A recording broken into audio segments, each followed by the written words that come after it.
Okay, so today I'm going to talk about the main thing I tell people to work on if they want to get top level marks in English. It's a relatively simple habit that you can get into, and it's going to improve your marks in all sorts of different aspects of English at GCSE, any other level of English that you do. And I'm going to try and explain why it's so important to you, and how it's relatively easy to fit into a routine and get yourself into those top level marks, right? It's something that affects kind of the reading section of stuff and reading analysis. It's also something that affects creative writing, and lots of people neglect working on it, and it's why they don't do particularly well and they get stuck in mid-level marks for English, right? The thing I'm going to talk about today is improving vocabulary, right? And I'll talk to you about why it's important. If we look at the creative writing mark scheme for English GCSE from AQA, right? Sharing this in a couple of different videos on working on creative writing. As we've talked about, it's worth 40 marks, your creative writing question, right? Any creative writing you do worth 40 marks. And those 40 marks are split into 24 marks for the actual ideas and organisation and 16 marks for the accuracy. Now, if you look at the top level bands, the most marks you can get from creative writing, here's what it says. It talks about in the 24 marks bit, the most important bit, that writers are using extensive and ambitious vocabulary. And then unusually, this is repeated in the 16 mark bit. No other thing from creative writing is repeated in both bits. But down at the bottom in the 16 mark bit, extensive and ambitious use of vocabulary. So picking the right words for the right situation. So if you're thinking about the words that you choose and making those words ambitious in their words, you're going to get marks in both of those categories. That's not a skill that is true in any other part of creative writing in English. They are really pushing vocabulary, and it's something that you need to make sure that you are pushing.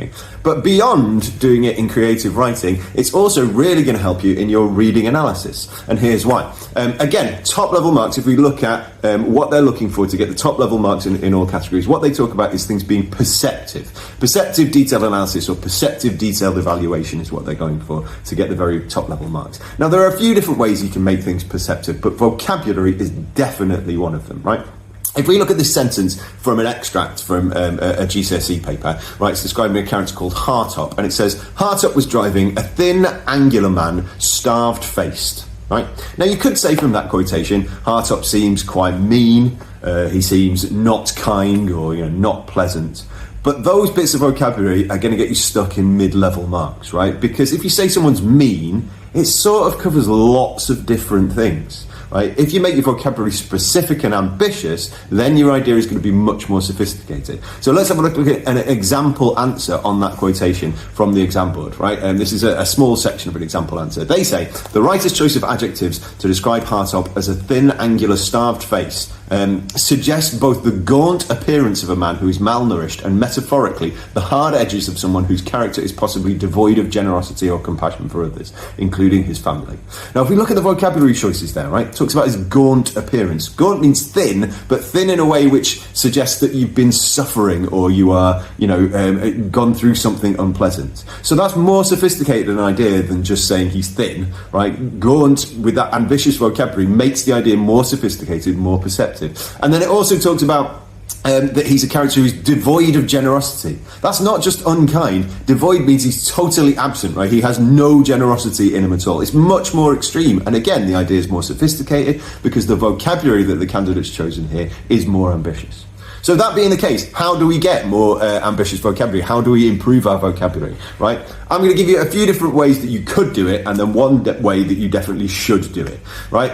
You can do stuff like playing word games, right? So Scrabble or doing Wordle on a daily basis or something like that. You're going to get words in there that you don't know, and you'll have to look up and kind of go, oh, okay, I've learned a word from doing that. And that's a fun way of doing it. I'll always advocate as an English teacher for reading, right? The more you can read and the more widely you can read, it's just enjoyable because you get to actually read fiction or read non-fiction or learn things about stuff anyway, right? Reading broadens your horizons as a human being, all of that kind of thing. But in terms of vocabulary, you learn vocabulary from the context that it's in. So you read a sentence, there's a new bit of vocabulary in it. You can kind of work out what it means, and if you don't, then you look it up, right? And words tend to seep into your consciousness without you even really trying through reading. So you've got a secondary benefit to it.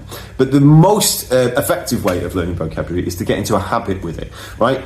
Same as you would with anything else. You're sitting here watching your phone, watching this video, right? And I've no doubt I do it. You waste hundreds of hours watching something on your phone. Use your phone for something productive. Same way as you do anything routine, like having your breakfast or cleaning your teeth or something like that. Set a time when you're going to go, right, at that point, I'm going to look up a new word on my phone. There are hundreds of word list websites out there.